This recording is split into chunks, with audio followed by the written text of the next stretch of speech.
Ladies and gentlemen, sports fans alike, welcome to another edition of Bill Swerski, Sports Talk Chicago, one of the couple, two, three best podcasts around. So sit back, grab yourself a cold one and a Polish sausage, park your keister in the French room, and listen to Bill Swerski, Sports Talk Chicago. In Chicago, you know that all sports rock. The Bears, Hawks, Bulls, Cubs and Sox. Pick your favorite, you can choose, as long as the Packers lose. For everything you need to know, it's Bill Swerski, Sports Talk Chicago.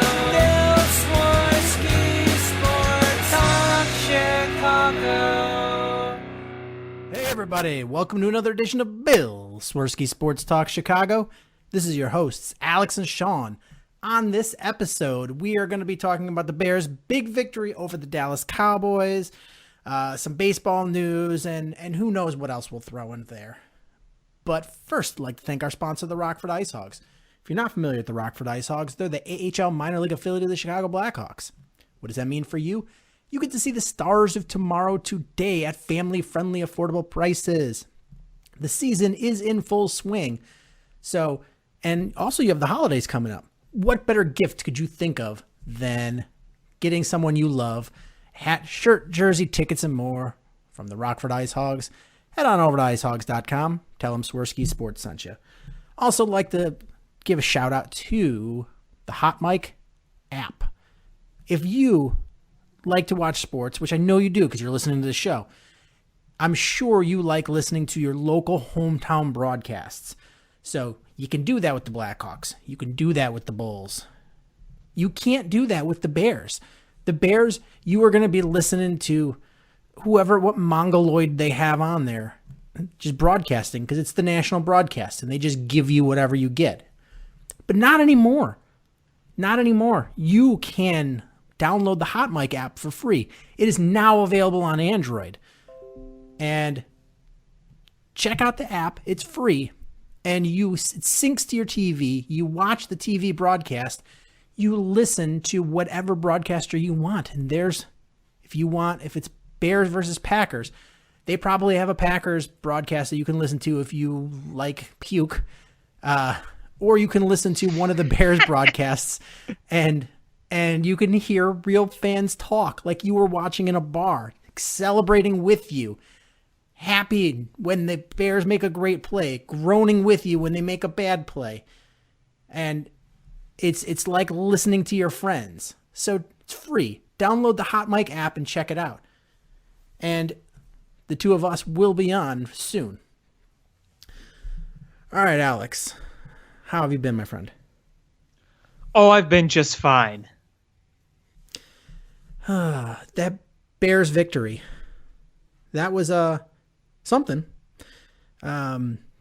It's funny. Watching the game, listening to, I was on a hiatus of listening to sports talk radio for a couple of weeks because I just couldn't deal.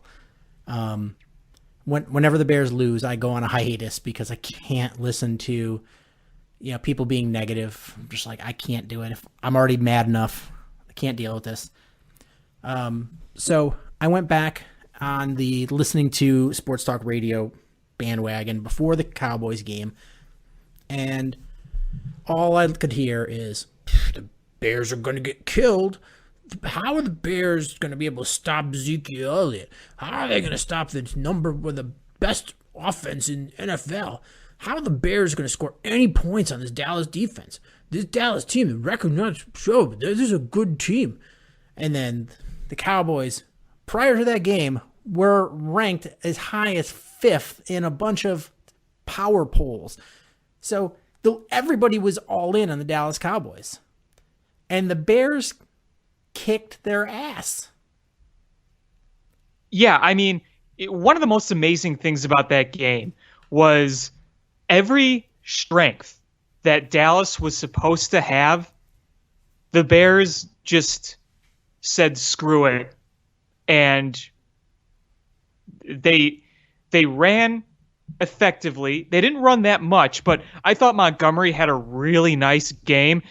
oh, their run defense is great. They're not going to run the ball at all. They're not going to do anything with the ball. Oh, Ezekiel Elliott, who granted did have a few nice runs, they were able to contain him for the most part. And Dak Prescott, Dak Prescott, how many 3-and-outs did they have in the middle of the game? All of them. The Bears defense, yeah.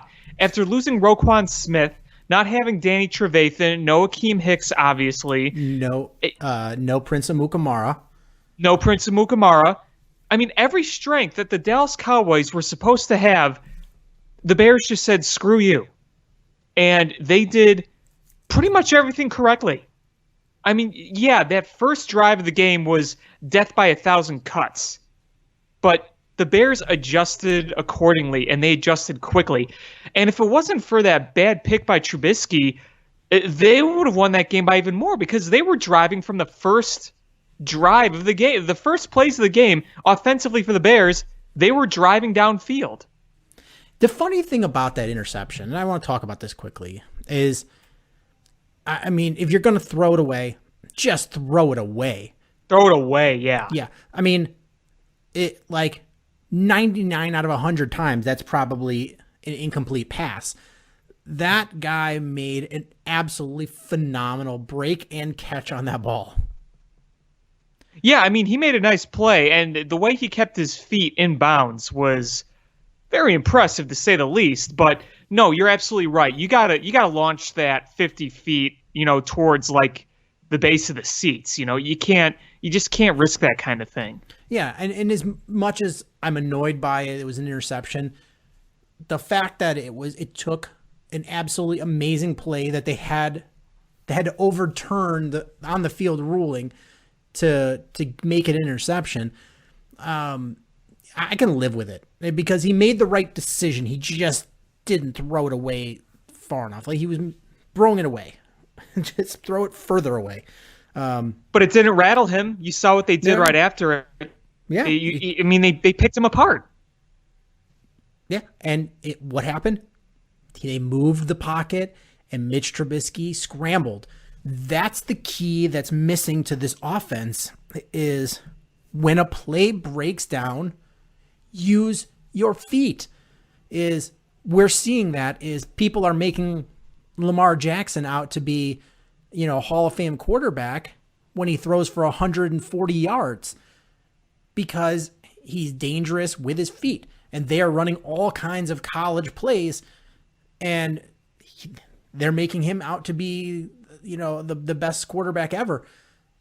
Use the strengths of your quarterback. Mitch is very mobile and he plays better when he's confident. And when he gets big runs, he gains confidence. Roll him out. Let him throw on the roll out. He throws better. He's more accurate on the roll because he's reading, reacting. He's not overthinking. I don't think he's a very smart man. I don't think he's ever going to be Tom Brady where he can or Peyton Manning where he can diagnose whatever is going on and he knows what you're going to do and you can't trick him. He knows the right person for whatever defense he's reading. I don't think that's going to be Mitch, but that doesn't really matter because there's been a whole lot of good quarterbacks that aren't that guy. Right. Yeah, no, I mean, it's nice to see Mitch Trubisky use his strengths because you see what happens. And I think it was not only really impressive to see Mitch Trubisky use his legs, one of them for a touchdown, one of those runs, but you saw him throw through some very tight windows for completions. And some could say, oh, well, what's he throwing in triple coverage for? He's an idiot. Yeah, some of the decisions might not be great, but there was one particular play, I think it was to Anthony Miller, Allen Robinson? I think it was on the drive which Trubisky ran in for the touchdown to respond. I think it was Allen Robinson. He had like 3-4 guys around him, and he just threaded the needle perfectly. And the next thing you know, Trubisky was scrambling into the end zone for a touchdown thanks to that nice setup. So you were seeing Trubisky doing a lot of nice things in that game. Those tight window throws, you got to give him credit for that. Very impressive stuff. And you also got to credit his targets, too, for making those catches. I mean, that's why Allen Robinson is so good. Yeah, absolutely. He's a legit number one receiver. You finally saw, two factors of why the offense looked much better than they have is you had a tight end that did something. Yes. Two tight ends that did something, really. Right. And then you also had Mitch rolling out and scrambling for first downs. It keeps the chains moving. And that's the problem is, if you get yourself into third and longs, this team is not going to fare well. You have to get in rhythm, and that's moving the chains just gets you in a rhythm. And that's what happened in this game is the Dallas Cowboys defense. You can be like, they were injured. You know what? So were we. The Bears defense was injured a lot more than the Cowboys defense. And the Bears defense was going against the number one offense in football. So, you had Kevin Tolliver and Kevin Pierre-Louis making plays. Yes, absolutely. And so, don't at me, bro. This is football. This is what you have to do. If you're the Cowboys and you want to win your division, you need to play better. The Bears did a good job. Do they though? That division, do they really need to? Somebody's going to win that division. Yeah, and that kind of frustrates me. I know, right? But it's so you saw a better tight end play, and I'm not saying we solved the tight end issue. I don't think we have, but I think if you add a better move tight end to what you have, the guys that you're finding those are nice complementary pieces. That's called depth. So they might not be the answer to being a starter, but they've filled in pretty nicely. So, you had Holtz make a nice big play, 3 catches for 56 yards, almost just shy of 20 yards a reception. So it's you're seeing production there, and then you're seeing Mitch move, and the offensive line doesn't have to protect as well when Mitch is rolling out or Mitch is scrambling. And there was the one play, I think it was to Holtz, where they got a big run because they abused the Dallas Cowboy defense when they sent an all-out blitz, and the Bears had a great screen pass where you're just like, all right, this one is so perfectly executed. There's a flag somewhere. I know it. And I'm sure that every other Bears fan was craning their neck trying to look in every corner of the TV to find where the flag is, because it was so perfectly executed. Like, they have 15 guys on the field. Those are screen passes we're used to having go against us. Absolutely. Where you flip the table over and throw a shoe at the TV. You're so mad. And this goes for us. And we're like, what is going on? And it was just, the play calling was good. The Bears offense got in rhythm. The offensive line didn't have to protect as well. And the offensive line, had a good day. And suddenly all of the Chicago media is, well, are the Bears really good, or was Dallas that bad? Like, 2 days ago you were talking about this was a Super Bowl contender, and now it's, well, they're terrible. Like, can you just accept the fact that maybe this Bears team is better than you thought, then just hit a lot of really hard, rough edges this year? Yeah, it is annoying, and I'm rewatching the highlights right now, and one thing I think that was beautiful to see on offense in this game is it seemed like every play went for at least a positive gain, positive yards.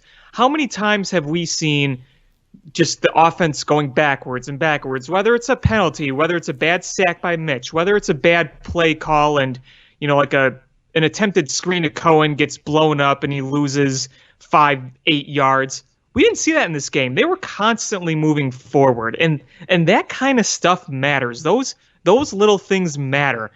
You were talking about the screen passes we executed. That was beautiful. I'm going to go back to Montgomery. He had some really nice first down runs in this game, and I don't think that's been talked about enough because they were so adamant on, the Cowboys are going to stop him. The Cowboys are going to stop him. But he had some great runs in this game. He really, really did. Everything was clicking. What I also really liked seeing on offense was you saw plays not only go for positive yards, but fighting to get the extra yards for a first down. One of my favorite plays of this game was the Cordrelle Patterson play where it looked like he was going to get stopped well short. He was just like, whoop, whoop, whoop, whoop, whoop. And then he gained another 15 yards. And I'm sure you know what I'm talking about. I absolutely do. The guy's a dynamic when he's got the ball, and he just needs to get the ball in space. I think they just need to utilize him more. Why don't they utilize him more? He is the most ideal weapon you could have. He is blistering fast. He is tall. He is strong. He is big. He knows how to play multiple positions. He is the ideal weapon to have. You should use him more. It's funny watching him on kick coverage, on punt coverage, and he is bigger than everybody else that's running down the field. Oh yeah, and he's always the first one down there. Yeah, it's amazing that somebody that big is that fast. You saw when we called the game against, the Saints, and he had that kick return for a touchdown, and they showed the chart on that, the movement chart, I'm talking about the GIF on Twitter, and you just saw how fast he ran. The dude is crazy fast. Yeah, he's like world-class speed fast. Yeah. I would love to see him run end zone to end zone. I want to see it. No one in front of him, no one chasing him. I just want to see him run.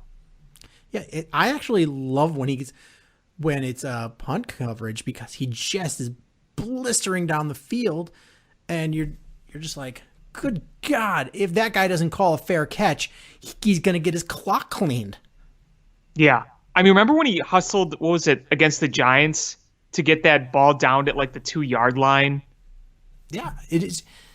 I can't imagine. I want to see the all 22 when they're trying to block him right at the snap, and he's just gonna out physical you and then run past you. That was really just a great pickup, and he's been a Pro Bowler before, but he hasn't obviously had the chance to do a lot. But he plays like a Pro Bowler. Let's just say that. Yeah, I'm perfectly okay with him taking it out of the end zone every time. Me too. And I think the Bears have moved that way too. It's take it out. Take it out. Outside Devin Hester, he's one I trust more than anybody. And speaking of Devin Hester, named one of the top 100 players of all time, and rightfully so. Yeah. Devin Hester is hands down the best return man to ever touch a football.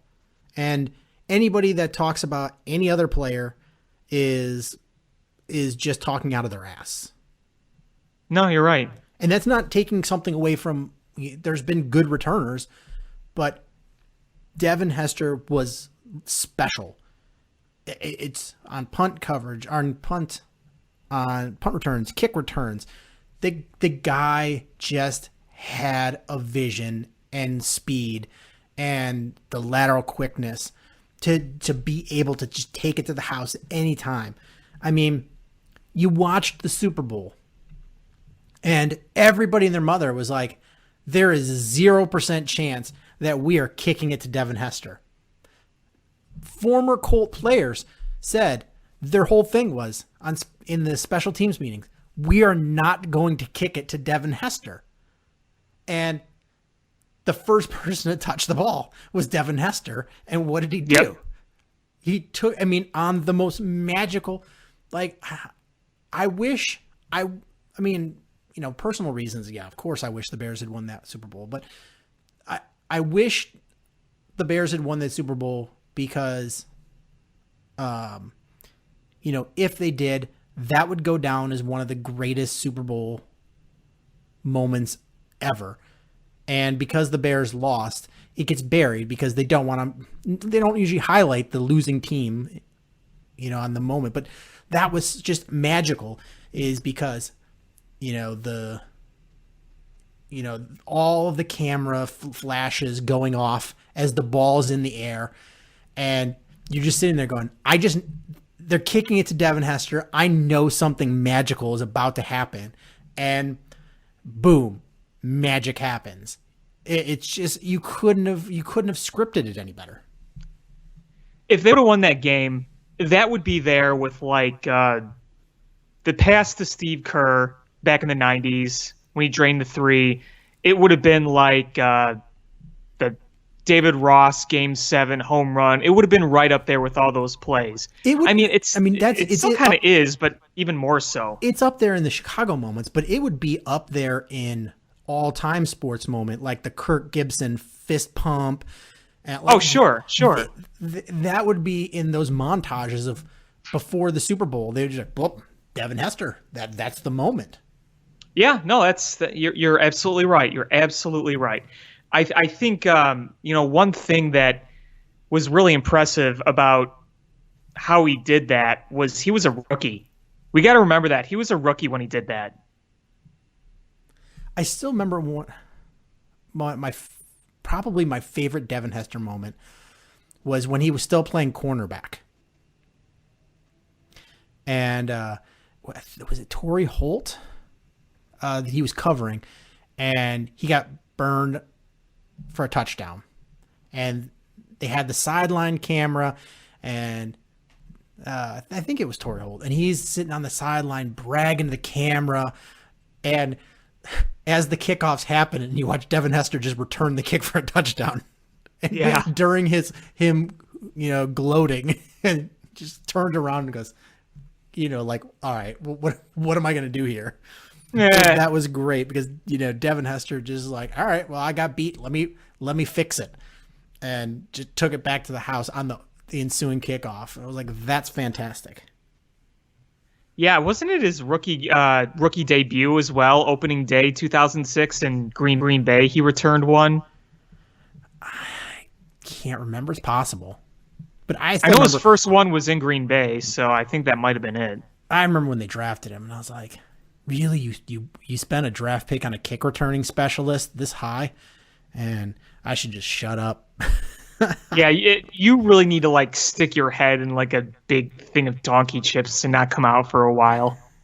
Or maybe I just need to be more critical vocally, and then when I'm wrong, I just go, I'm okay being wrong on good things happening to the Bears. If you're wrong, if you say things that are wrong that results in things being good, then I'm all for it. Yeah, I'm okay with that. I think most people would be okay with that. Yeah, defense. You know, I think the Cowboys really shot themselves in the foot because Ezekiel Elliott was really pounding the Bears defense, and I think they were struggling to stop the run, and they just sort of abandoned it. I mean, they abandoned it. Yeah, they gave him a lot more carries, I think, than I was told that he would probably get based on the last few Cowboys games, but David Montgomery had more carries than Ezekiel Elliott. So, yeah. And he had some big runs, Ezekiel Elliott. Remember that one early on before the missed field goal that looked like they were setting them up? Yeah, it's, you know, the Bears really had tough time stopping. I mean, even when they were wrapping him up, he was still falling forward for 4 yards, 5 yards. And, you know, the Bears last year, the difference was they were shutting those down for 0 yards or -1 yards or maybe 1 yard. And there's a big difference between letting a guy fall forward for 4 yards and stopping him for 0. That's a huge difference. Huge. Because than, one incomplete pass and suddenly you're third and long rather than third and manageable.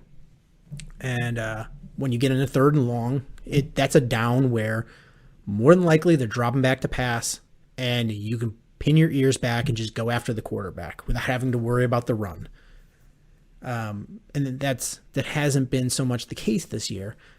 And I know a lot of people are like, oh, this Bears defense, they're no good this year. Why do they stink? Like, well, number one, there's injuries. And number two, they don't stink. They're still a top 10 defense. Right. They're just not taking the ball away. Yeah, that's the difference.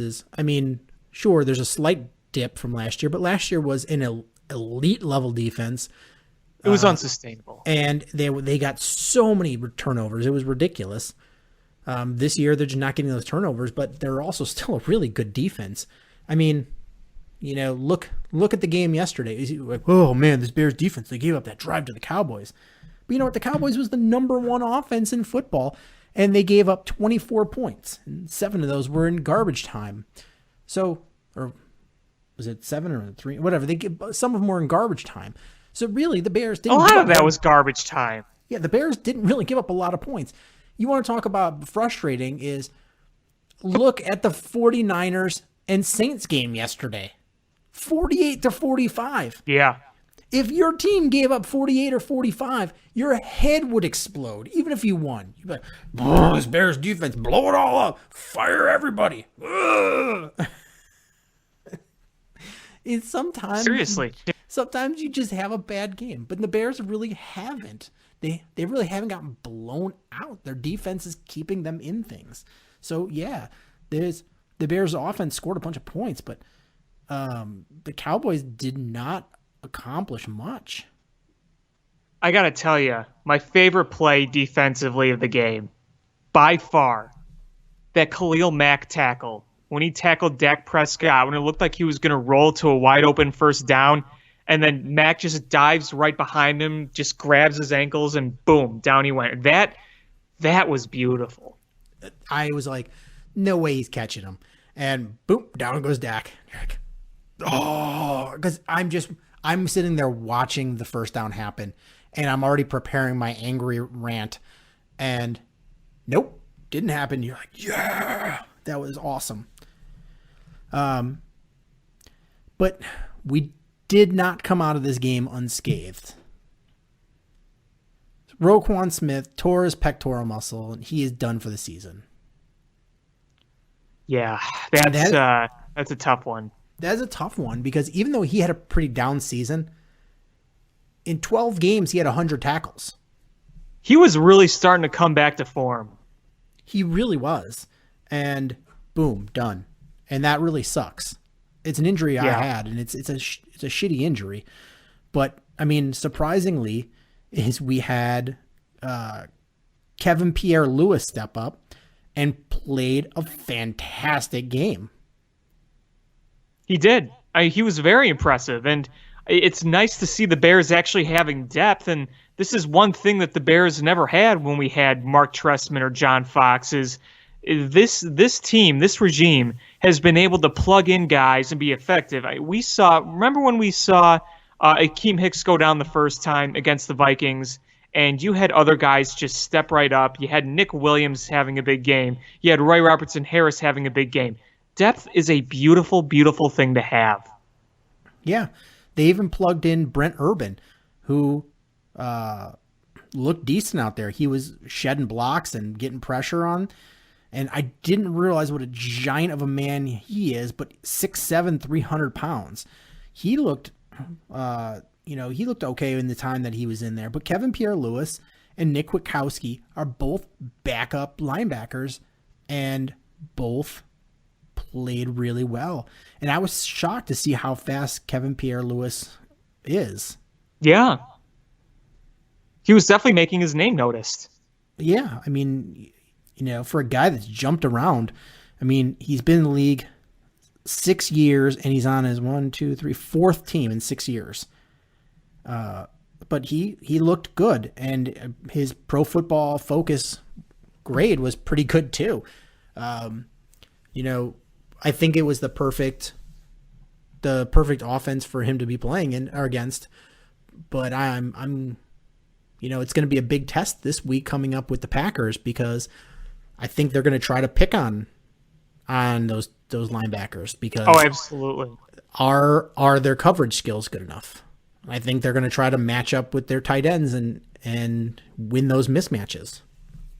Yeah, that's going to be tough. And, the Bears didn't get any help this weekend. And, I'm just going to say I think our playoff hopes are pretty much shot. But you'd like to see them finish strong regardless. Right. And you know what the biggest kick in the groin was?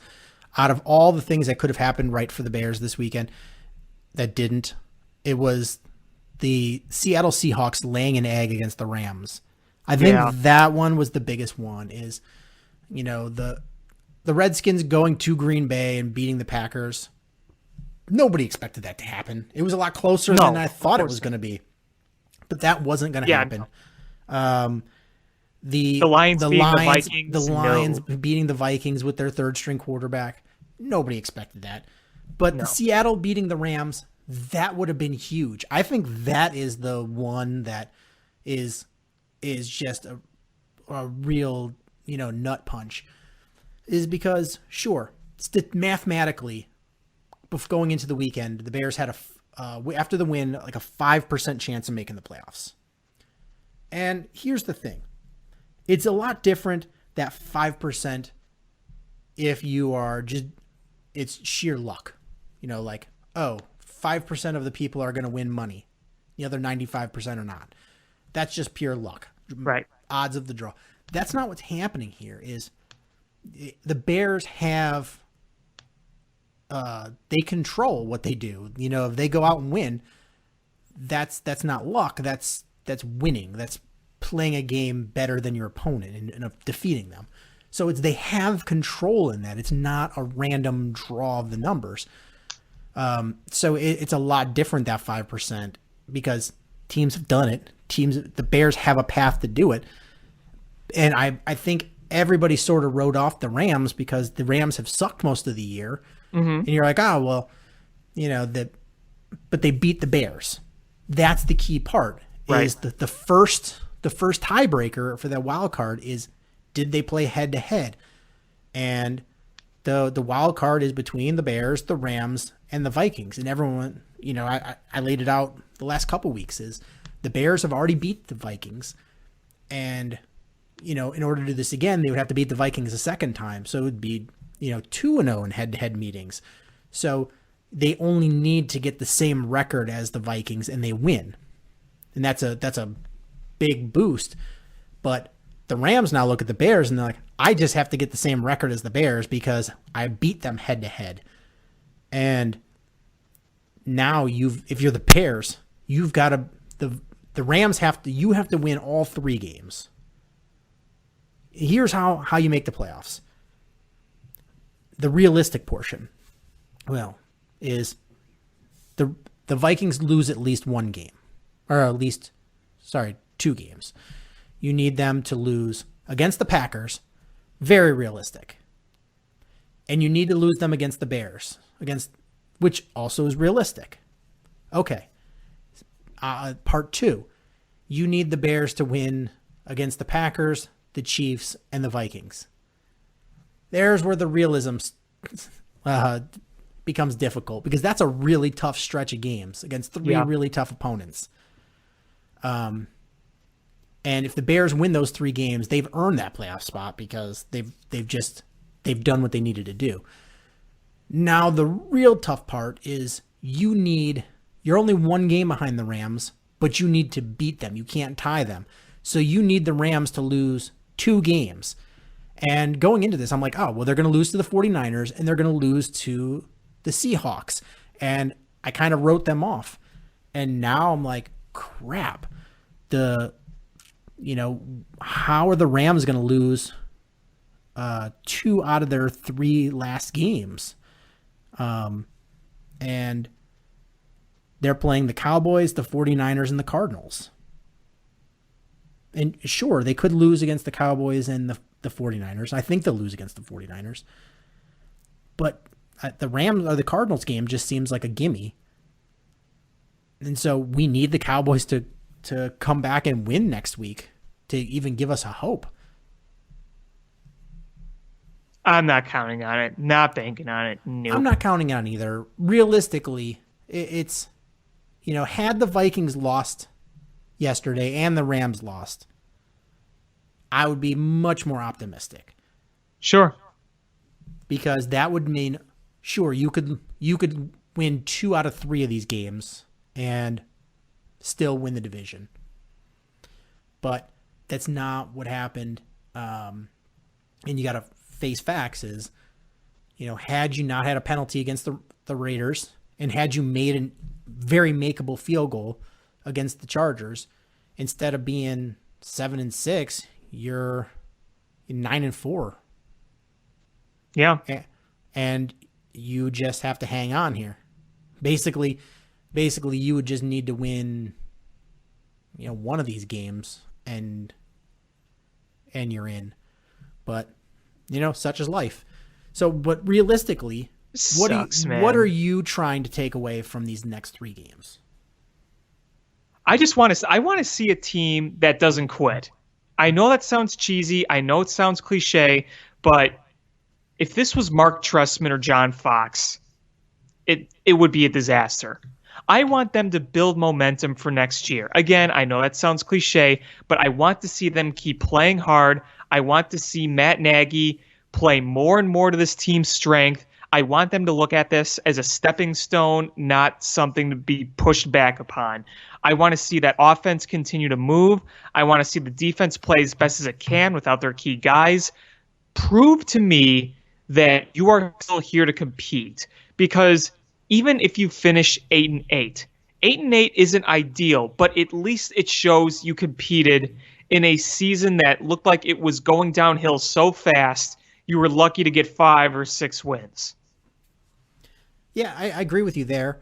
My number 1 is figure out who Mitchell Trubisky is.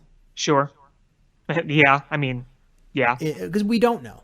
He's had ups and downs, and you've seen him put together a few straight games of ups, mostly ups. And after that Rams game where he got benched, and you will never, especially after the way the guy ran against the Cowboys, you're not going to tell me he had a hip injury. There's no way, there's 0% chance you're going to convince me he had a hip injury. They benched him. And although I agree. It was a very temporary short benching, it was a benching. And I think Mitch Trubisky took offense to it. And as he should. If you're a competitive guy, you're going to take offense to it.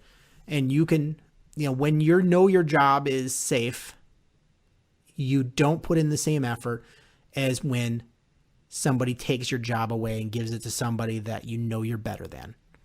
And I think that's what happened, is he took ownership and he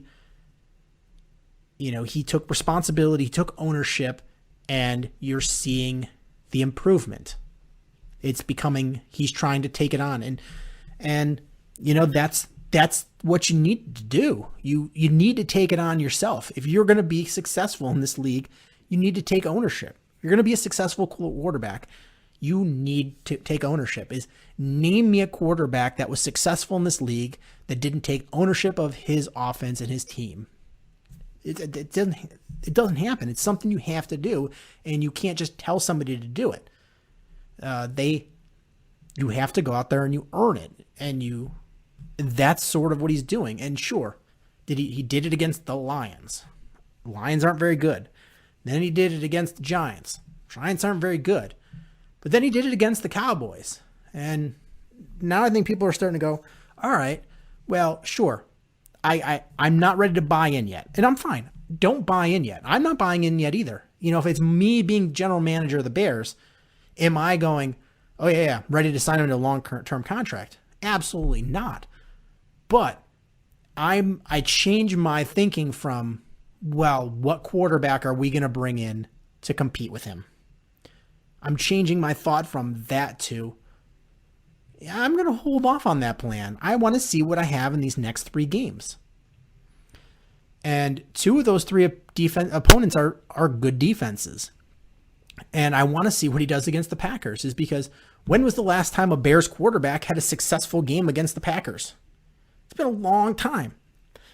I want to see how Mitch Trubisky plays against the defense that has historically, in the past, in recent memory, just stymied Bears quarterbacks, and in a defensive coordinator in a system that tries to trick you. That's one thing the Cowboys didn't do, is you knew what the Cowboys were going to do on defense, and they played very straightforward. So, you're not playing a guessing game. You're not reading at the line. You're just going out there and executing your play, and he did so. I want to see what happens when he plays against the Packers. Is he going to be successful, or is he going to take a step backwards? And if he's able to put up these good numbers, 250, 300 yards, and multiple touchdowns and 0 or 1 interception against the Packers, suddenly you're going to go, all right. And your eyes are going to get opened up a little more. And if he's successful against the Chiefs and successful against the Vikings, that starts to change the narrative of what you do with Mitchell Trubisky. Does that mean you still go out and you give him a Jared Goff contract? Please, I don't think no. so. I don't think so, because here's the thing, is you can pick up his 5th year option. Next year's the 4th year of his contract. So you're silly to not pick that up at this point. I think he's shown you enough to at least bring him back for that 4th year. So your options are, you could pick up the 5th year option, which is going to cost you, I don't know, like $22 million or something, which is a lot of money, but it's still a lot less than some of these franchise quarterbacks are getting per year, and it's 1 year. You're paying him 1 year. And then after that, you still don't have to give him a long-term contract. You can franchise tag him 2 more years. And sure, it's a lot of money to franchise tag him, but if you franchise tag him, you've got him for 1 year. You're not stuck with him for multiple years. So realistically, you could have him 4 more years at a series of 1-year contracts before you have to make a decision. So you've got a lot of time still left to decide if he's your franchise quarterback without putting your franchise in a hole, being stuck with him, in an albatross contract like Jared Goff. Yeah, I mean, these next few games are really big for the future, I think. And then we're not just talking about a potential playoff spot, because, again, I think that's ship has sailed. But here we are in a situation where we have a lot of decisions coming up, and show us you still are a competitive group. And I think the past few weeks they still have. I don't think that they've shown us that they're a great team, but I definitely see a competitive one. Yeah, you're seeing them compete still. And, it's funny, you watch the Bears, and they're doing a lot of good things on defense, but there's still a whole lot more that I think that you can do for this team. And I think, while we're disappointed in some players, the beauty of it is you're not married to those players. I think there's a lot of fan disappointment in Leonard Floyd. Sure. And not getting to the quarterback. The pressure has not been there because especially with Akeem Hicks out, is they're just triple teaming Khalil Mack, and nobody else is really bringing the pressure. And I'm sure you'll see, the word is that Akeem Hicks is going to play against the Green Bay Packers. And I'm sure if he's truly healthy, that you're going to see increased pressure on the quarterback, because they can't triple team Khalil Mack because they don't have somebody in the middle one-on-one that can block Akeem Hicks. You just don't have enough guys there. And that means you should have more one-on-ones for Leonard Floyd. He needs to get home. And so, you don't have to give him that big contract now. I think next year is the 5th year you picked up. So you're stuck with him next year. But you don't have to give him that big contract. Make him earn it. Make him go to free agency.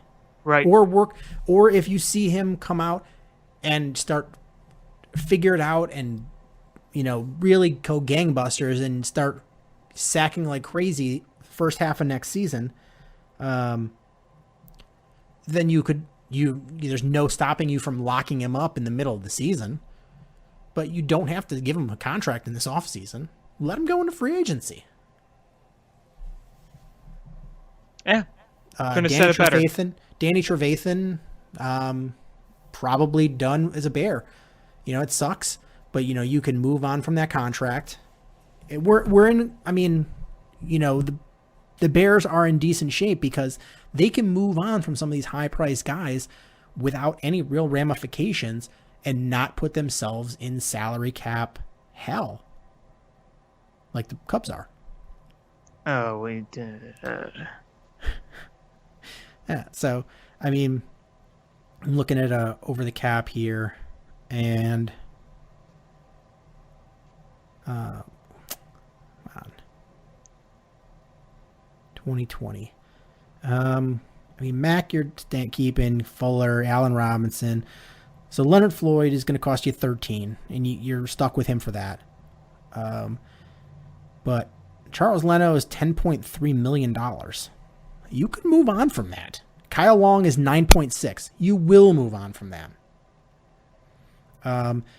Mitch Trubisky is 9. You keep that. Amukamara is 9. You could move on from that.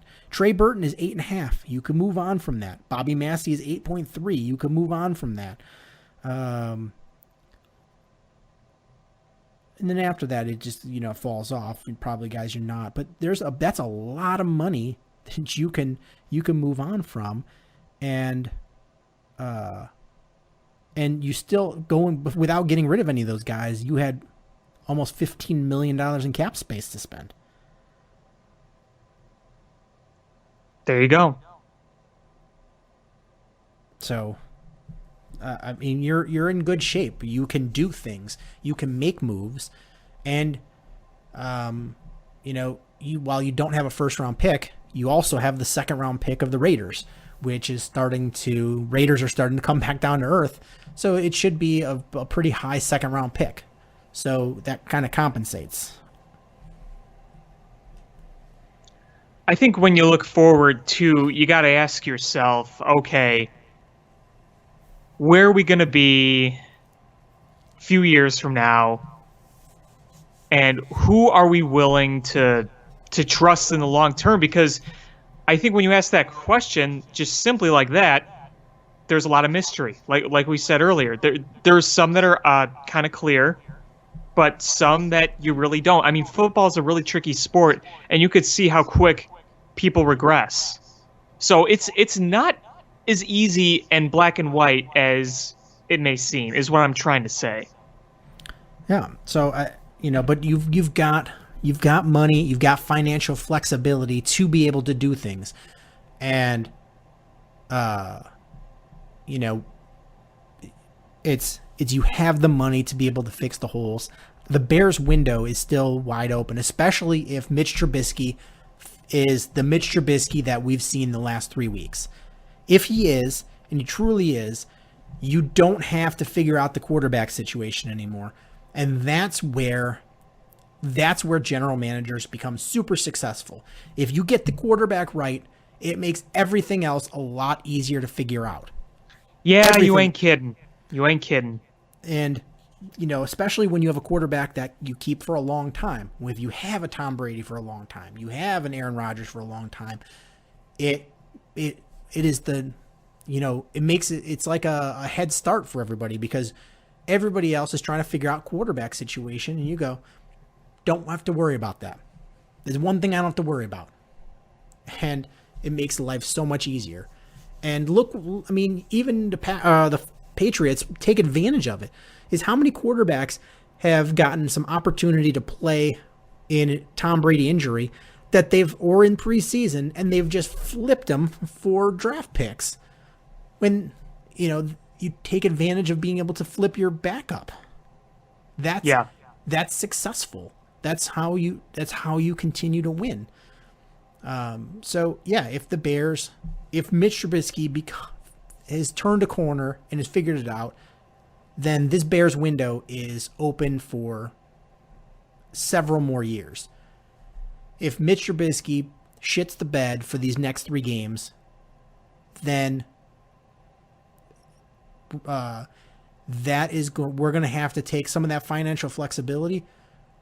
We're going to have to reevaluate it and try to find a backup quarterback that's going to compete with Mitch Trubisky to be the starting quarterback. Whether that's like a Ryan Tannehill or you trade for a Cam Newton, something has to be done if Mitch hasn't turned the corner in these last 3 games. So this is even if these games aren't meaningful for this year, these 3 games are really meaningful because they are laying the foundation for the entire window of your Super Bowl window. Mm-hmm.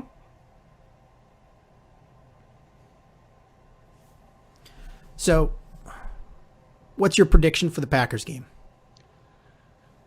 I think the Packers win 2017. I just never ever have faith in beating them. I just never do. Yeah, I mean, it's going to be on some bullshit miracle play that's going to sink them, and Rodgers is going to end up with okay stats, but everyone's going to be going, discount double check. It's going to be it's going to be blown coverage on a 3rd and like 47, and they're going to get 50 yards, and I think, man, that score actually sounds pretty good. 2017. I'm going to go with 24-21 Packers.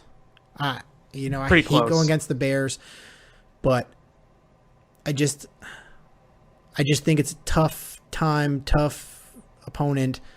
I don't think Akeem Hicks is 100% by any stretch. No, not based on what we've heard. It's a tough game. And it's the Packers. I think they're just looking to close out this division title, and it's tough to imagine the Bears going up there and winning. Which is going to suck because if they win against the Chiefs and they win against the Vikings, and if everything else came to fruition, the Vikings lose to the Packers, and the Cowboys and the 49ers both beat the Rams, and the Bears win their last 2 games, and they lose a close one to the Packers. That's just going to be a fitting end of the season, right? Oh, yeah, absolutely. If they would have just made this stop at the end of the game. Ugh. And I think what's going to happen is the Packers are going to score early, and there's going to be, I think, some struggles on both sides of the offense. Packers and Bears are going to struggle. Bears are going to put a couple of drives together, take the lead, and then Aaron Rodgers is going to score late. Yep. I see it the same exact way. So, hopefully we're both idiots and wrong, but I don't know. I don't know. It just that's all signs as a Bears fan are pointing to that. Yep. Do you want to talk baseball? Sure. So, the winter meetings are going on right now.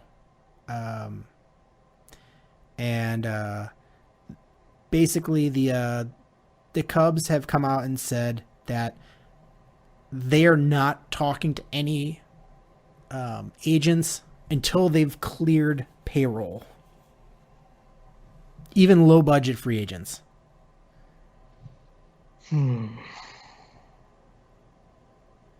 Well, you see, what happened was we spent a little too much money on the Wrigley renovations, about 100%.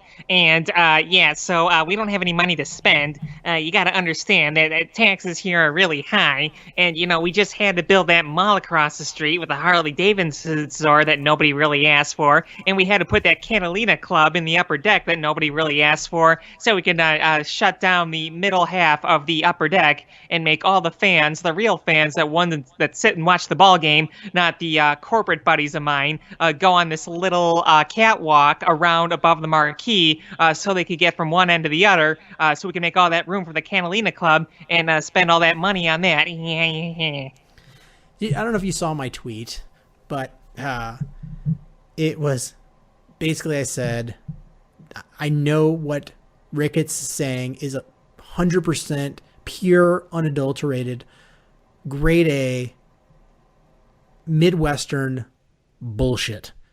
Straight from the bull's butt. Because... That's one way to describe it. Because if it wasn't, Crane Kenny would have been launched from a cannon out of town. It would have been a big trebuchet on top of the scoreboard. Just...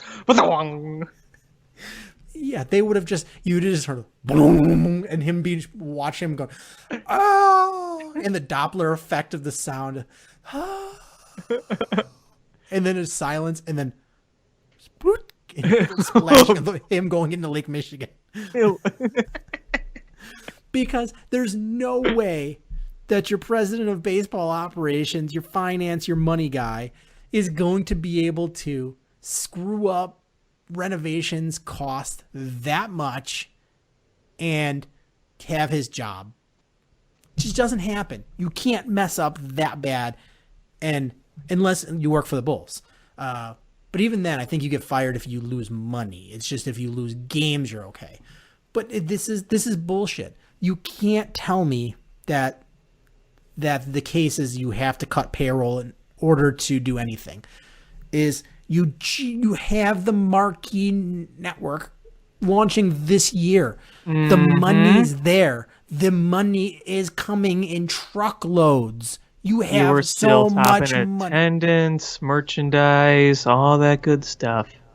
And your window is rapidly closing. If it's not already closed, it might already be closed. I think every day that passes by, I think it is. I don't see how that window is open for it in the foreseeable future. I mean, granted, it is very cloudy after this coming year. Maybe 2 years out. It is very cloudy after that. But in what you can see, that window looks pretty shut. Yeah. I mean, you don't have a fifth starter. No. How many teams win a World Series by going an entire season without a fifth starter? We got Tyler Chatwood, though. You do. You do. You don't have a fifth starter. You don't have a bullpen. You don't have a center fielder. No, you don't have a center fielder. You don't have a leadoff hitter. No, you don't have one of those either. But we can direct you to the Catalina Club. Yeah. And let me send you 800 emails about things going on at Gallagher Way. I send them personally. You want to go to a pumpkin patch? I've got one at Gallagher Way. You want to go to the Chris Kindle Market? You don't want to go down to Daly Center? You can go to Gallagher Way. I'll send you 2 emails about it every day. I'll even consider throwing in a hot chocolate voucher, half off.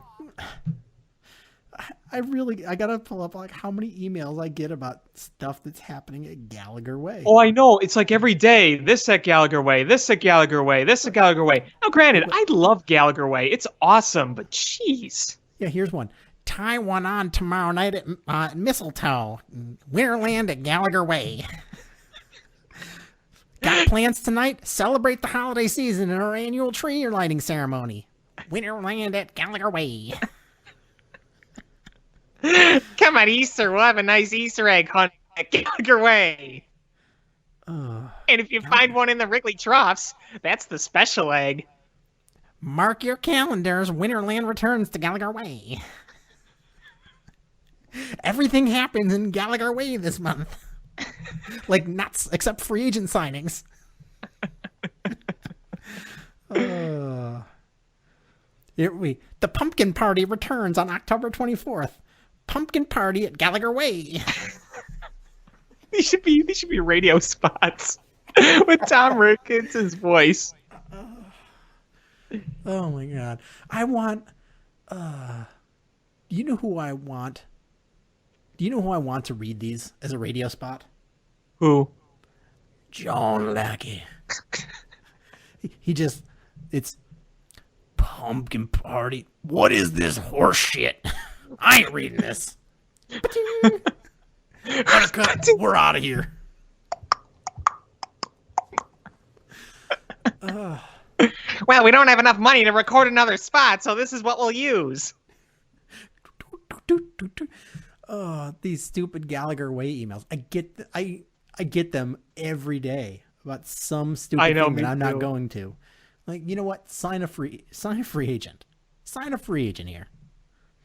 It'll be Brandon Morrow's minor league deal. That'll be the free agent. Oh my goodness. Like, it's infuriating. Like, one team in town has so much money and they don't know what to do with, and the other one pretends they don't have any money. Yeah, like, here. The Cubs have been in contact with free agent right-hander Josh Lindblom. I had to look up who the hell that was. He hasn't pitched in the majors in like a year. Yeah. Here's what they read about him. Though he's not exactly among the most sought-after nor bankable free agent arms on the market. Yeah, no shit. He did have an MVP season in the Korean baseball organization. Ooh. He was a 20-game winner in the KBO. This is on the heels of a 15-4 season. He's going to be 33 years old in June, and he was pitching the last few years in Korea. Sounds like our savior. Right? Sounds like our savior. Our big free agent signing this year is Dan Winkler. Yeah. Oh, don't forget we traded for Jarrell Cotton. We Ooh. did. Yeah, Brandon Morrow do a minor league deal, Jarrell Cotton trade, and Dan Winkler. Yep. How exciting. It's just dog turds. That's really, like, why in the world would I spend money to go watch this team? Like, and now you're hearing all the trade rumors about Chris Bryant. Here's what I want to know. And I don't know. I do not know the answer here. And I don't know if anybody outside of Chris Bryant, his agent, and the Cubs organization know. And the Cubs may not even know either. Is the relationship between Chris Bryant and the Cubs so strained that they don't think there's any way they'll re-sign him? I don't know. Part of me thinks that the relationship between those two, part of me thinks that narrative is a little overblown. I just think it's who his agent is, frankly. I really do. I know there's the grievance, but I mean, the problem with, okay, so that grievance, everyone's making, oh man, Chris Bryant's angry about that. How many players have had the same thing happen and none of them have bitched and moaned about it? It's just, you know what? If you don't like it, get it changed in the next collective bargaining agreement. Right. It's just everybody. Right, it's part of baseball right now. Sure, it sucks. It sucks for the players, and every organization does it. Name me an organization that hasn't done it with a star player. I'm waiting. It just doesn't happen. That's the way baseball is. So if Chris Bryant is truly upset about it, and I'm sure Major League Baseball Players Association I can guarantee they went to Scott Boras and they were like, file this grievance. We want to push this narrative that we're going to start fighting this. And they're using Chris Bryant as the poster boy of this fight. That I can see, because this does suck, and it's something that, for the player benefit, should be removed from, that they should fight to get rid of that. But here's the thing, is if Chris Bryant is truly mad about that, then it's time for him to put his big boy pants on. Because his agent should have told him right off the bat that was going to happen. Yeah, I really don't know. He seems like too smart of a guy to me. I don't know. I really can't say. I don't know what's the truth and what's not the truth anymore. Yeah. But do I want to trade Chris Bryant? No. Do I see a scenario where trading Chris Bryant is the best option long term for the Cubs? Yes. Well, I mean, if we're talking about in terms of restocking the farm and getting some other assets, okay, but if they're doing this literally for the sake of saving money, that is a bunch of bullshit. That's bullshit. Agreed. I don't care about that. But what if you know for a fact that you will not re-sign Chris Bryant to an extension? Well, then that's a whole other, right, that's a whole other conversation. Or you think there's a realistic possibility he could win that grievance and only have 1 year left under team control. Does that change the way you view what you do with Chris Bryant? Well, I mean, the whole grievance thing, I think, is making this whole situation a lot harder at the winter meetings right now. That's why nothing's really close. Yeah, I mean, if you're the Cubs and you're like, well, you know what? This guy isn't going to re-sign, or when we offer him a lot of money, he's asking for just disgusting, way too much money or way too many years, that we don't think we're anywhere close. And of course, you're gonna ask around. You're gonna see what he's worth, what teams are willing to offer him. That's just smart general manager. That's being a smart general manager in 2019.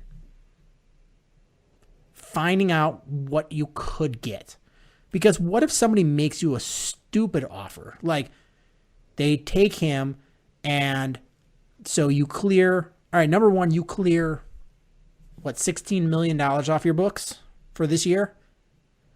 And they give you 3 top 100 prospects.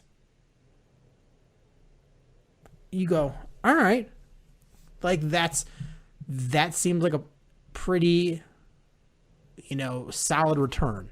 Maybe 3 top 100s and a major league ready player.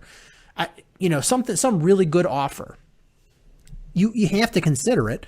But if you test the waters and you're like, nobody's giving me anything worthwhile, I just think it's stupid to not see what he's worth.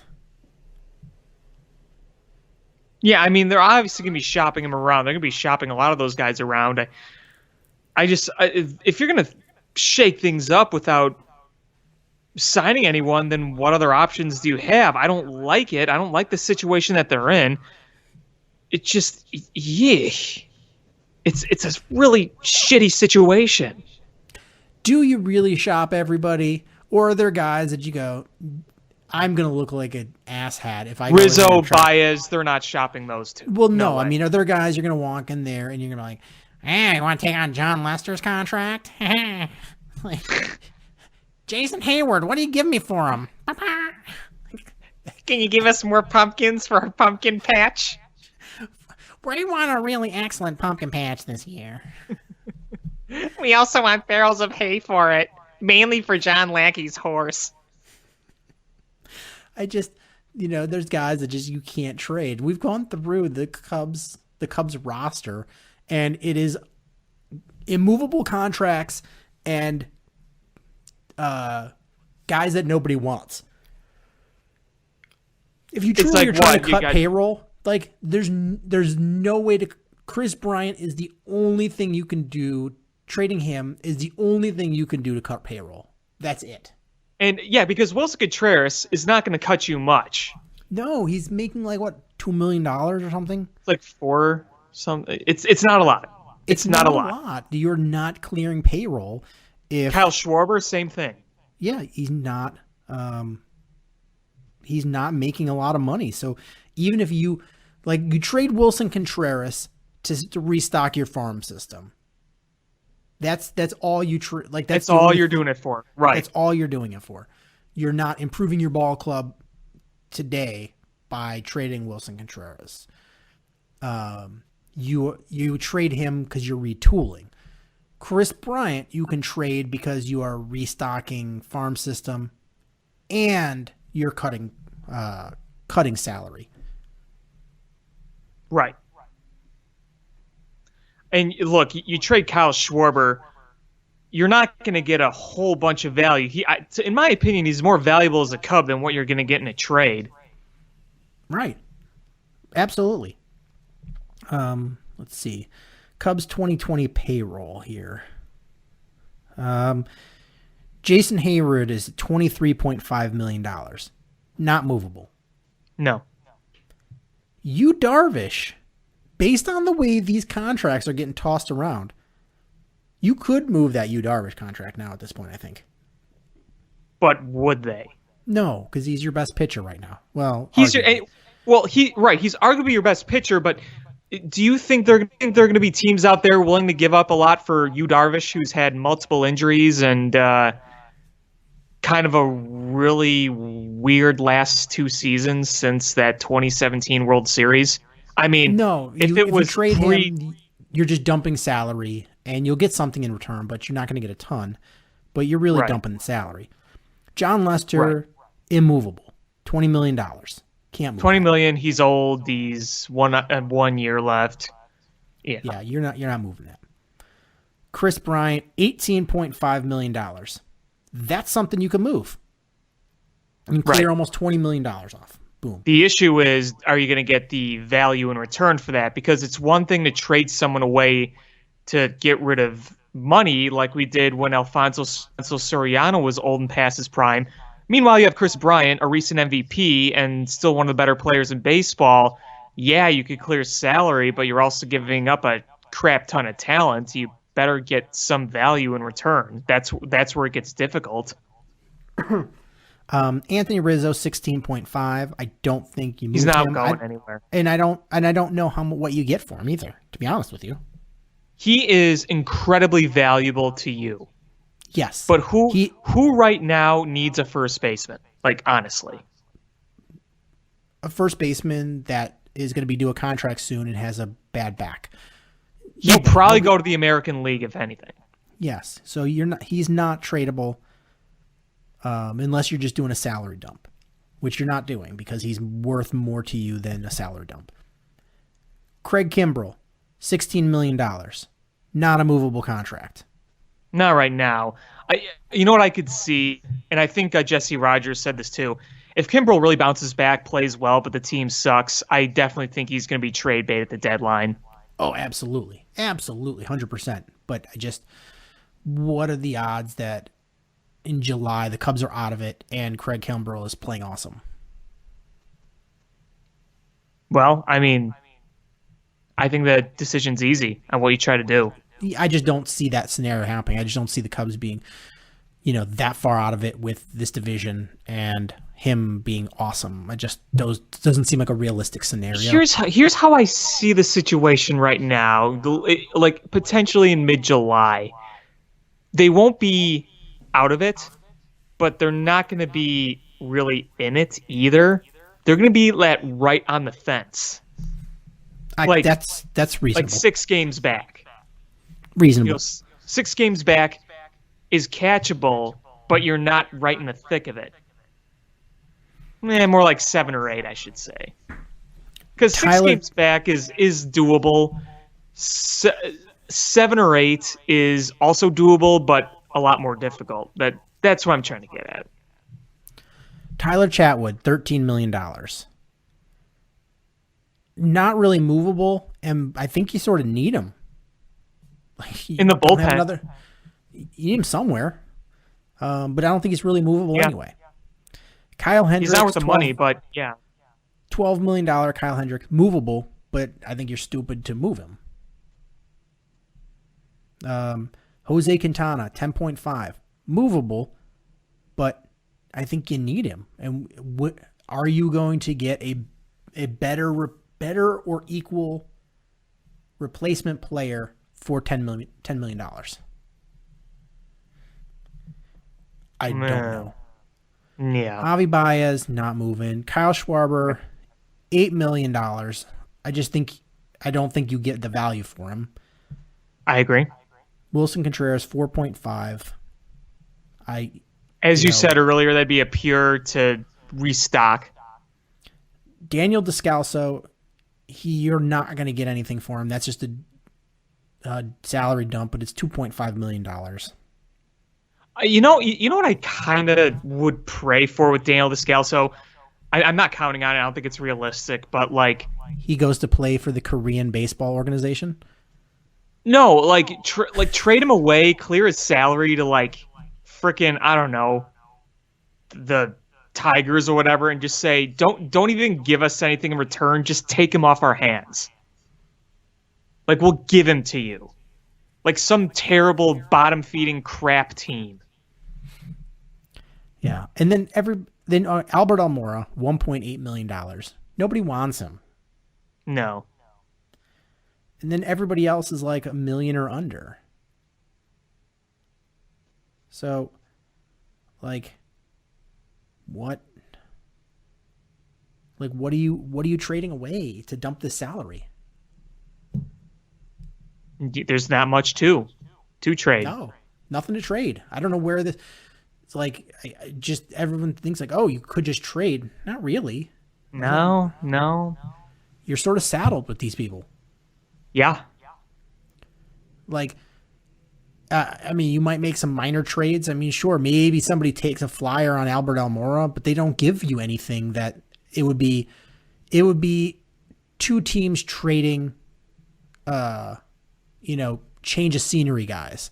Yeah, it would literally be just to get him off like the 40-man roster. That's really all it'd be. Yeah, that's just, you trade a guy like that because you're like, well, I've seen enough of him. I think he needs a change of scenery. Let me take a flyer on one of your change of scenery guys. And that's the kind of trade you can get for him. Like, okay, well, you're probably taking on a guy that's got a similar salary. So and even if you do dump his salary, like it's $2 million. When you're looking at a $200 million payroll, it's sort of a drop in the bucket. You got to get rid of somebody significant. And Chris Bryant's really the only contract that's significant that you can trade that can give you a haul back. So I see why the rumors exist, especially since you can't budge on signing him to an extension, especially when he has the agent that he does that opted out of, he has, Steven Strasburg opting out of his contract to sign a mega deal. That Steven Strasburg deal is ridiculous. And Garrett Cole's is going to be even more ridiculous. If the rumors are true, he's going to be pushing almost $40 million a year. Yep. Mm-hmm. Oh, I hope he falls flat on his face when he signs with the Yankees. And it's going to be the Yankees. You hear these other teams that are in on him, it's going to be the Yankees. And if it's not, I'm an idiot. But the Yankees have made it pretty clear that they're not going to let him get away. They're going to do anything they can to get him. And Garrett Cole knows that too, and he's rubbing his hands together. They're bidding against themselves. Nobody else is throwing. They might be throwing big money, but nobody's throwing the money around that. That they're talking with Garrett Cole. And the crazy part is last year you didn't have this kind of movement in baseball, in the free agency. Now it's just going gangbusters. Yeah, it's pretty nice. I mean, it's way more fun to watch when guys are signing. Yeah, for sure. Especially during the winter meetings. Last year's winter meetings were really boring. Yeah. This year's is a lot more fun. On the other side of town, the White Sox. The White Sox had the highest offer for Wheeler, and they made sure to let everybody know that they did that for some reason. Cool, because they got to make sure, we're not cheap. We're not cheap. Look at us. We had the biggest. It was probably the most potentially, but it was you had to throw 10 strikeout games on a Taco Tuesday, and in the third inning you got to also be in the dunk booth too, and some kind of weird stipulations and incentives that you have to hit. You also have to purchase one nacho helmet per week. Because why in the world are you gonna not take the highest amount of money, and you're already moving teams. So they claimed it was his wife that wanted to go to Philadelphia. So I don't know. It's a terrible city. It's an awful city. It's a garbage city. So anybody that's like, someone's got to hold Sean back right now because he's about to go off on Philadelphia again. It's a garbage city. Garbage. I lived there. Garbage people. Gross. Dirty. And Criscoed poles. Your Criscoed poles. And, your stupid nonsense football chants. It still nauseates me we lost to the Eagles last year. I know. It could have been anybody else. Anybody else. But, man, I'm looking at Zach Wheeler. He is an awkward looking dude. Yeah. Look at a picture of him without a baseball hat on. Yeah, I've seen it. He is an awkward looking dude. But anyway, he signs a big deal to live in a garbage city. And, the White Sox lose out on him. And they've still got a butt ton of money left to spend.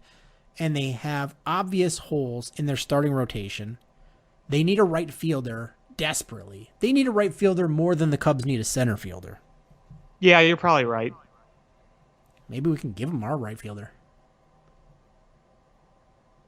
Just take on the contract. We're good with it. And then you sign Castro. You have plenty of money. But, so, yeah, I don't know what you do if you're the White Sox. I mean, Dan McNeil threw out, why not move your third baseman to second base and then sign Anthony Rendon, and then don't worry about pitching. You just mash the ball. Like, is that such a bad idea? You can't sign other pitchers. I've been teasing my White Sox friends with, while they're in total despair right now, I'm just like, who are we gonna sign? We made deals for offers to pitchers. They're not signing, and now Strasburg is gone, and we're not getting Garrett Cole. And I just keep saying Avon Nova. And I know one of them is gonna punch me in the face soon. Yeah, I know it. Well, okay, so pitchers that are left on the market. Madison Bumgarner's one. I mean, Garrett Cole. Garrett Cole's technically, but not. Yeah, right. He's done. You've got Madison Bumgarner, and you've got Dallas Keuchel. Mm-hmm. Those are the two biggies. And I saw a rumor for the contract that Madison Bumgarner's looking for. It's 5 years, around $100 million. That still seems like a reasonable offer for him. Yeah, I'd be pretty mixed on that. Here's why. I don't think them getting him would be bad. He's not old. let's face it, he's not old. I'm not trying to say that. He's not I'm old not trying to say. in human years. His arm is ancient, though. Yeah, see, here's just the one worry I would have. You look at the fielding independent pitching the past few years. 390, 399, 395. So, it's not horrible. You compare it to from 2011 to 2016 when he was on his A game. His FIP combined was 307. That's really dang good. His whip was just below 1.2. The last 3 years, here's what he's pitched. 357 ERA. That's pretty good. 394 FIP. Little high, but not horrible. 1.51 whip. That's not bad at all. The base on balls per nine, 2.1. That's pretty good. Strikeouts per nine, 8.3. I mean, he's not a huge K pitcher, but hey, he doesn't have to be. But I guess my one fear would be him going to that ballpark a little older where the stats have slipped a little bit. I still don't think he'd be bad. I just don't think it'd be reasonable to expect the Madison Bumgarner we got from 2010 to 2016. But, I mean, he would be an upgrade regardless, I think. He's only 30 years old. Right. So he's not that old. He's not that old. I mean, Dallas Keuchel's older. Right. Almost two full years. With Dallas Keuchel's kind of weird because sometimes you don't know what to expect from that guy. If you look at his career, he's had a couple of really great seasons, including a Cy Young winning season. And then he's had some pretty bad ones. And last year, he came in later in the season, so I don't think he can really count last year. Last year he was a 472 FIP, a whip of nearly 1.4, but again, I don't think he could really hold that one against him.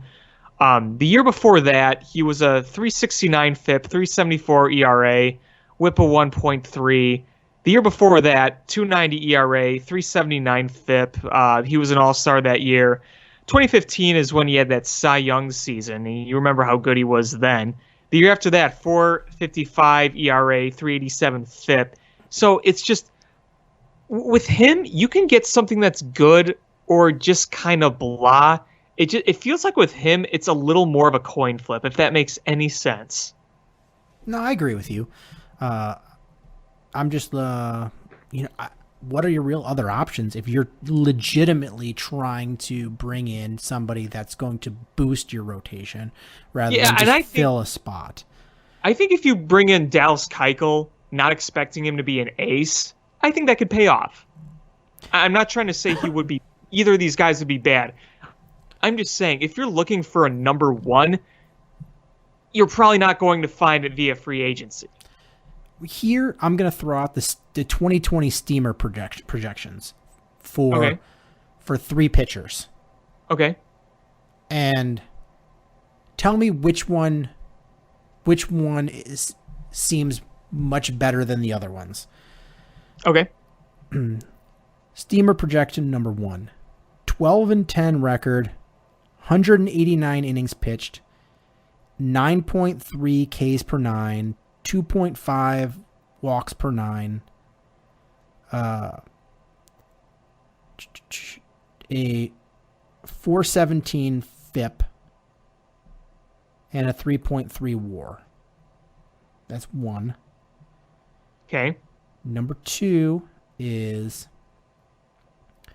12-11 record, 188 innings pitched, 6.9 K per 9, 2.9 walks per 9, 4.3 FIP, and a 2.7 WAR. And, I'll take the first one.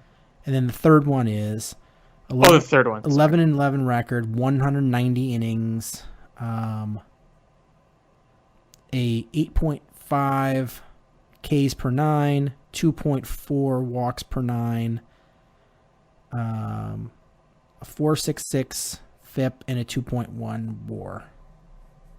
We'll still take that first one. Okay. The first one is Zach Wheeler. The other two are Madison Bumgarner and Dallas Keuchel. Okay. All right.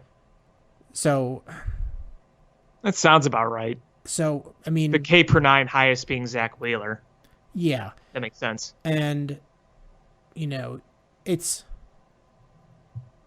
They're not terribly different. I mean, especially in the WAR. They're not terribly different from each other.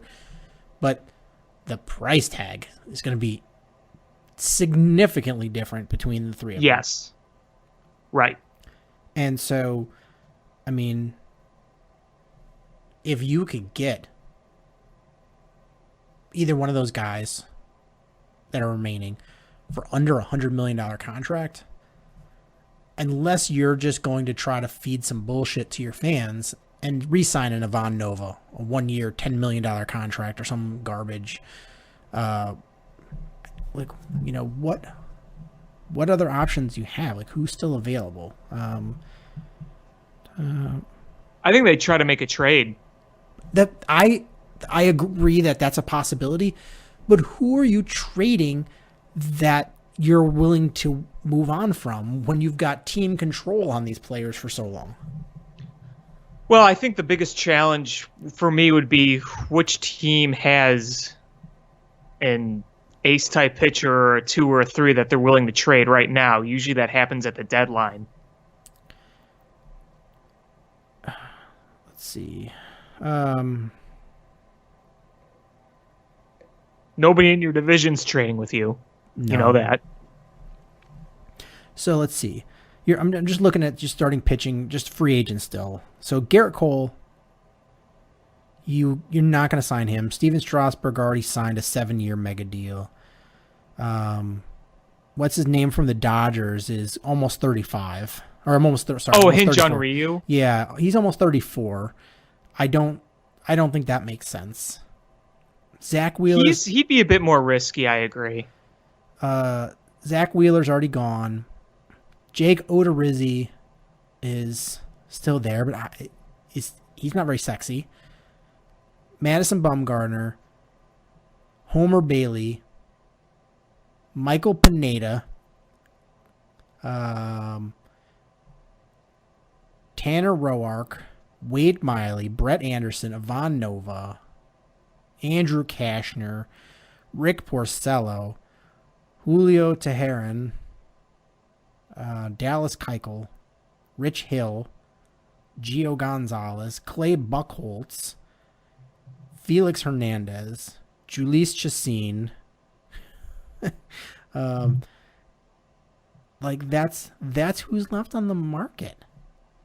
I think you could sign one of those guys to be your 5th starter. Let's see. I think if you went after a guy like, I'm trying to think of some of those guys you read. I'm blanking on the name. Not Shelby Wade Miller. Oh, he's available, huh? Is available. Cubs. Woo. No, please don't. Please don't. If you go after a guy, let's say that list you read, not Ivan Nova, no. Why am I blanking on the name? If you went after like a Pineda to be like a 5 starter or something along those lines, that would make sense. But the thing is, you want a really good established arm as well.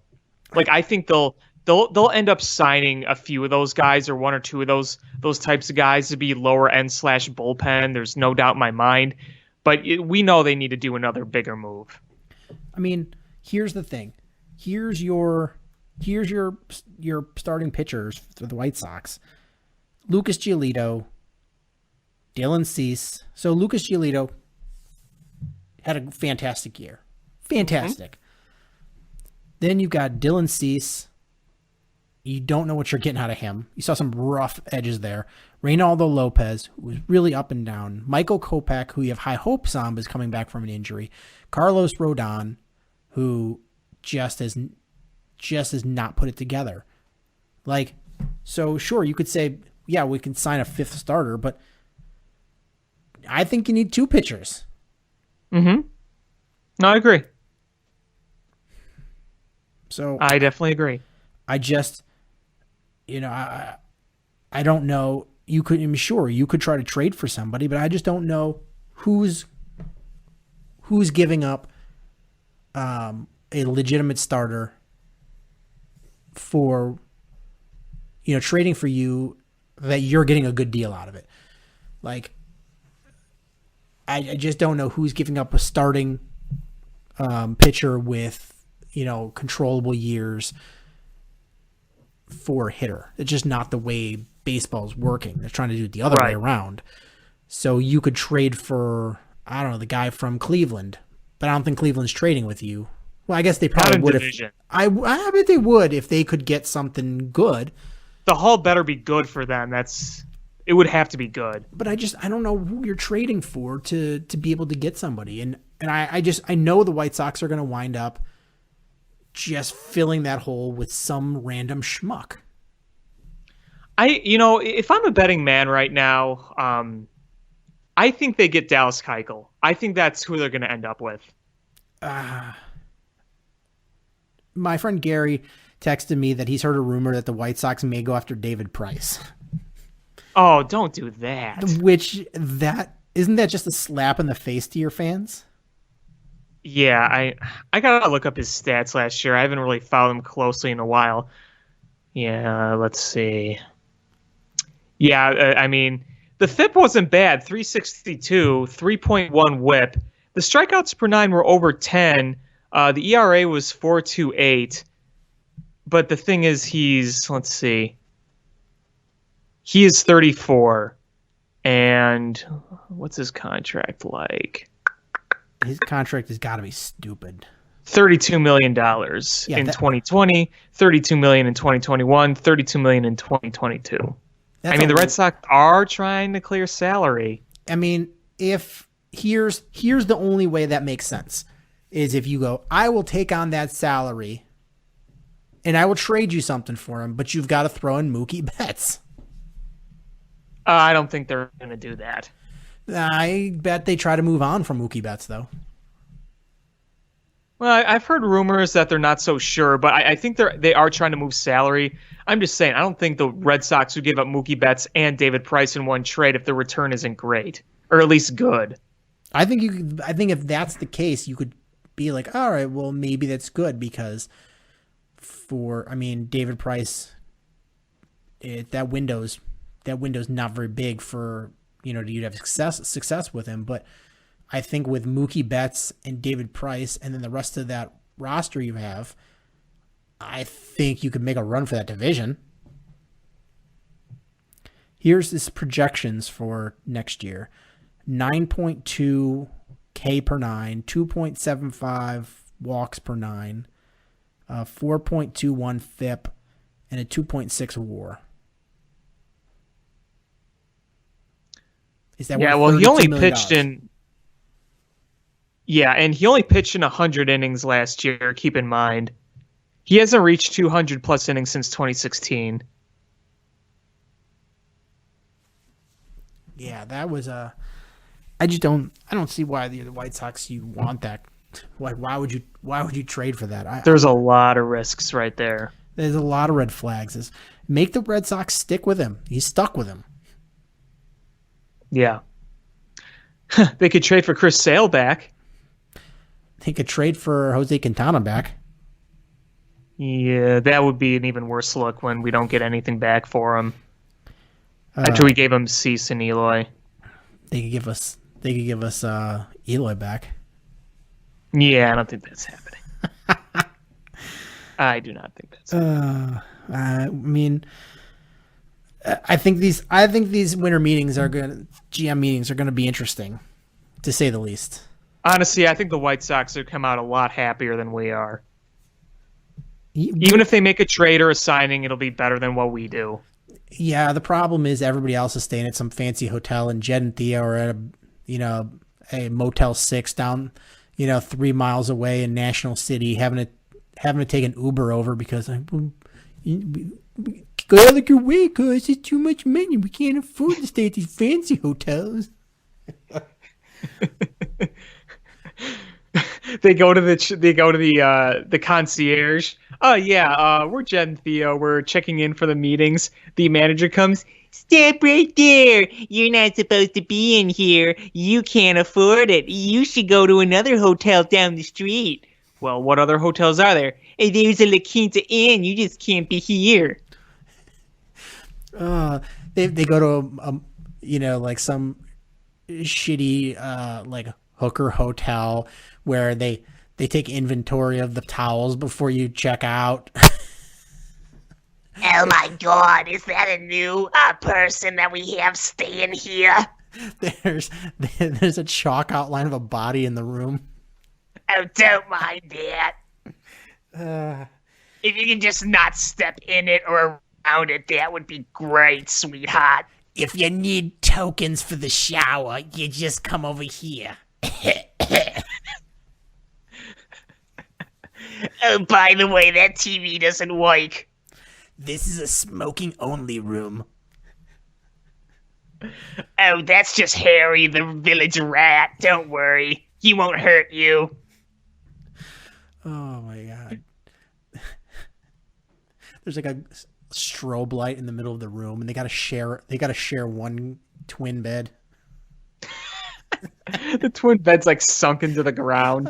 They hear the noise of all the other GMs having fun, and Jed and Theo are in like nightgowns with sleeping caps on, coming out of the room with candles on in a stick.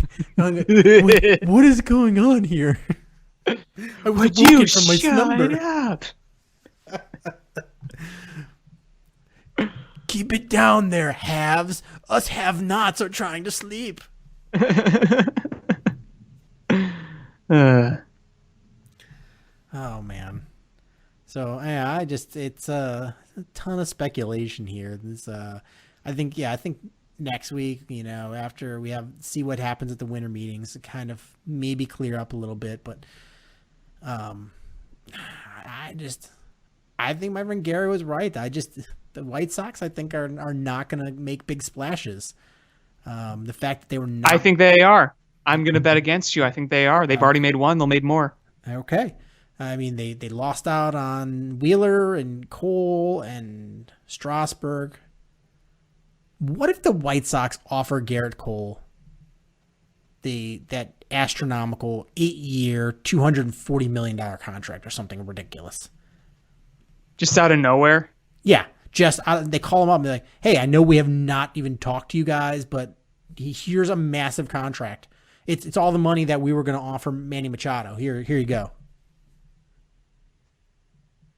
Yeah, I honestly, I was actually thinking of that today. What if we just woke up and we heard that news? I think we would know because you would just hear the entire South Side hooting and hollering and guns a-blazing. It would. Yep. Every White Sox fan would turn into the "It's Always Sunny" Frank meme. I came out a blasting. Yeah, that's so true. That's so true.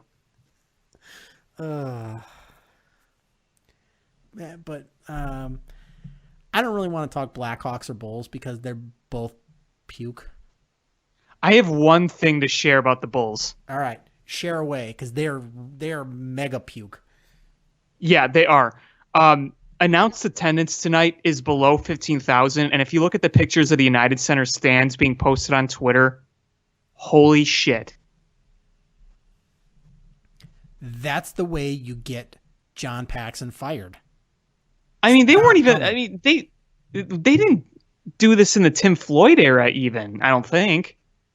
I was too young, so I don't really remember. I can't remember.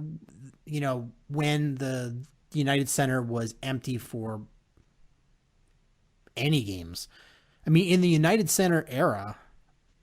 I mean, I guess for the Bulls, no, they've been, the attendance numbers have been really good.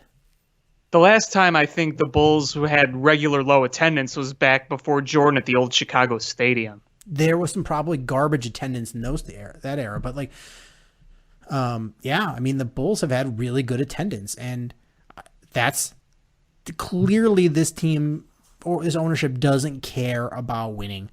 So if you speak with your wallet and you stop buying merchandise and you stop going to games, and it's embarrassing for them when they see just empty stadium, maybe that's when they make a legitimate change and actually have accountability.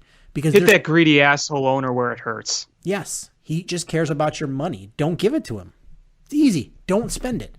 Spend it on other things. Put it in a savings account. Send it to me. By the way, send Sean Hopman your Bulls money. Every dollar you want to spend on the Bulls, just send it to me, and I'll find something cool to do with it. We'll buy more pumpkins for Gallagher Way. I will restock the shit out of Gallagher Way pumpkin patch. I will put so By the much way- mistletoe. Ricketts mistletoe. I'll have my smiling face on it. I'll put some Ricketts toe. Oh, God. By the way, I am looking 2001. This is 2001. Bulls were second in attendance. They averaged 21,000 people. That is as far back as we have the records. But they were bad back then. 2001, 21,000. 2002. It did dip, but 18,934 was ninth best, so still top 10. 2003, and this is according to ESPN, 2003, fifth. A little over 19,000. 2004, when they started to get competitive again, third. But either way, going back to the beginning of the century, they were top 10 attendance with at least 18,000 average a night. There you go. I'm gonna look at 2020. Look at their average. Well, right now, the average is 19,000. But we are seeing more and more of these empty games. Yes, because there's so many corporate seats, and then people are just like, well, I'm not going to go. Right, exactly. So, again, take these with how you will. It's just, you can go back and look at some really old, shitty Bulls games from the early 2000s. The arena was still full. That's what matters. The arena was still full. I'm just imagining some like rich guy with his corporate seats. He sees a homeless guy in the corner begging for money. He's like, here's 2 tickets for the Bulls game. And the guy just goes, ugh, I don't want puke. Don't you have any stale donuts? Santa Claus is going to come out and say, I'm giving all bad kids Bulls tickets for Christmas. I was using the coal for other things. So here's Bulls tickets. And for all the really bad kids, you're getting Bulls versus Knicks tickets. Oh. Oh my goodness. Losing to the Warriors twice. Puke. Oh man. I wonder what Kato Kalin would have to say about that. The funny thing is, I say that all the time, and he just said that once, but like it was just so funny, I had to stick with it. It really is too good. My dream in life is to get John Lackey and Kato Kalin at some point on this show. You know, I feel like getting Kato Kalin on this show would not be that difficult. I think it's possible. You're just like, he's like, are you going to ask about OJ? I'm like, is he playing baseball this year? No. Okay, then we're solid. We just want to talk about puke and baseball. Yeah, and as he once said in a tweet, choking on your vomit. I just want to print his tweets and then frame them. Yeah, and then just paint it on a wall too, like a big mural. Just have it made into wallpaper. I would do that. The Kato Kalin tweet wallpaper. Oh man. Have Kato Kalin tweet wallpaper and then John Lackey face socks. Just watch him just melt in anger. Why's my face on your socks? Don't Why make no not? sense.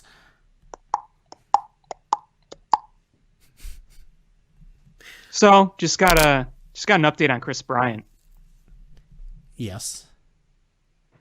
The Cubs are awaiting the signings of free agent third baseman Anthony Rendon and Josh Donaldson, believing the losers of those sweepstakes will be prime targets for a Bryant trade, sources said. Well, there we go. Fuck this shit. Who reported that? The Athletic. Ugh. So it's reliable. Ugh. It's not the guy who said Marcelo Zuna is going to be signing with the White Sox Monday. I was wondering if it was the person pretending to be Jeff Passan that keeps posting crazy things. Oh yeah. You know that dude that came out with that Ozuna report. Yes. He actually was caught retweeting fake Passan. So that's why my hopes were kind of dashed with that. Yeah, because it's 9 p.m. on the day that Ozuna was supposed to sign with the White Sox and nothing. So I'm not buying that one. Yeah. Do you have anything else you want to add? No, I got to get ready for bed and go to work tomorrow. Work is for suckers. I got to go to work too. Yeah, because we indeed are suckers. Yeah, we are indeed. And I don't know if you saw my tweet during the Bears game, and I just tweeted out, does anybody know how to unburn a jersey? At hashtag asking for a friend. After Mitch Trubisky ran for that touchdown. Yeah. All right. Well, I think that's going to do it for this episode of Bill Swerski Sports Talk Chicago. I want to thank everybody so much for listening. Please hit subscribe however you listen to podcasts, whether it's iTunes, Stitcher, YouTube, the TuneIn app, or Spotify. Follow us on social media at ChiFanPat1, at Swerski Sports, Facebook.com/Swerski Sports, SwerskiSports.com. Share this podcast with your friends. That's how we grow the show. And again, thank you guys so much for listening. And until next time, bear down. Cubs win! What a lucky break! The good Lord wants the Cubs to win! We thank Ditka and God for all they have provided. Cubs win! Cubs win! Cubs win! Oh, I don't want her. You can have her. She's a Packer fan. She can't fit in my van. And she looks like Denver New Yorkers. Smoking crack is not legal on planes. Bears 31 to -7. The Bears! Oh, when the Bears go bearing down